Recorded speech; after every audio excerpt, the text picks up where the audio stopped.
Hey guys, this is Tip Tuesday with your girl Tara. As the holidays are approaching, we decided we're going to do some baking. So today we're going to do my famous snickerdoodle cookie recipe. So when you get started, when you're ever baking any kind of recipe, you always want to have all your ingredients laid out with the measurements as well. It makes things go smoother, and that way you're not having to look for things as you're mixing everything together. So at first we're going to take our bowl and we're going to fill it with the dry ingredients. So we put in 3 cups of flour. Now we're going to put in 2 teaspoons of cream of tartar. And yes, we make a mess, so that's okay. So once we get the dry ingredients into the mixing bowl, I always like to go in and mix it all together.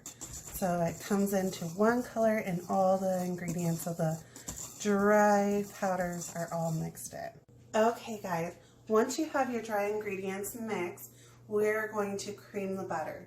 So we take 1 cup of butter. I always slice it up a little bit to make it easier to cream.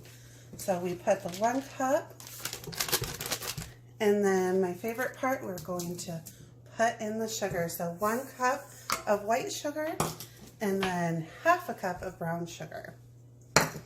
And then we're going to put this nice and down.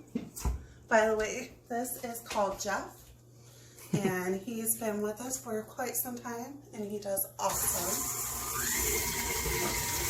You can get our face. That we're creaming the butter all the way. So we want to make sure that it's fully mixed all together and it's this nice thick structure. Now we're going to leave the mixture going on, and we're going to take our full egg and egg yolk, and we're going to squeeze that right on in there. And then we're going to turn up the mixer, and you'll start it to kind of see it kind of unthickens as much, and it comes into a smooth mixture. Then we're going to add in our vanilla, and this is 2 teaspoons of vanilla. But my secret is always adding a little bit extra vanilla. Just makes it that much better. Okay. Alright, so once you get all the wet ingredients introduced into the mixture, we're going to start adding in our dry ingredients. Now you don't want to add all of it at once, otherwise you're going to get flour all over your kitchen. So we go a little bit at a time. Alright guys, so we got everything mixed together. And so we want to make sure that after we got all the mixing done, that it all came together and that we have no excess flour or any ingredient that's not all the way mixed. So usually I like to put these in the refrigerator for about 10-15 minutes.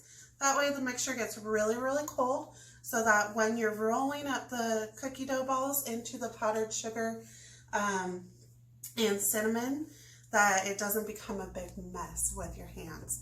So we'll be back in a few minutes after it's been in the refrigerator.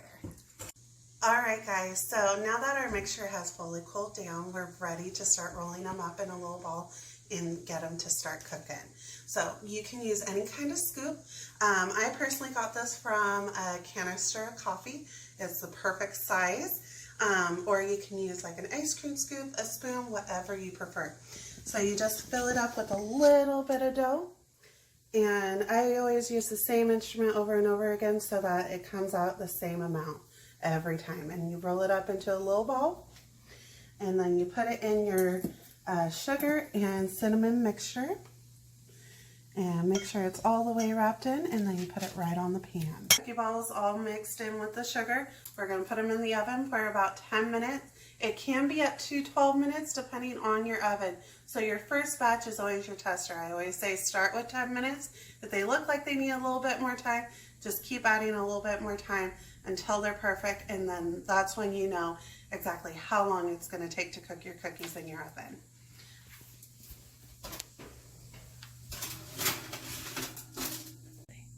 Okay guys, so the timer went off. This was for 10 minutes.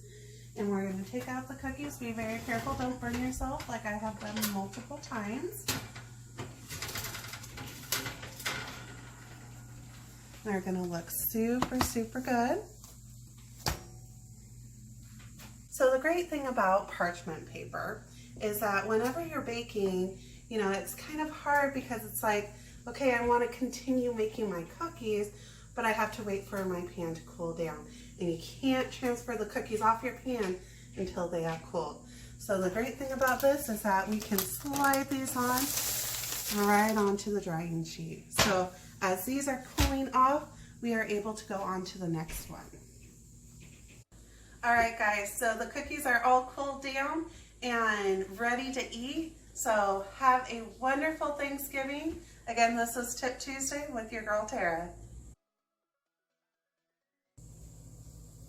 Amazing. So good. Oh, these are so good. Cheers.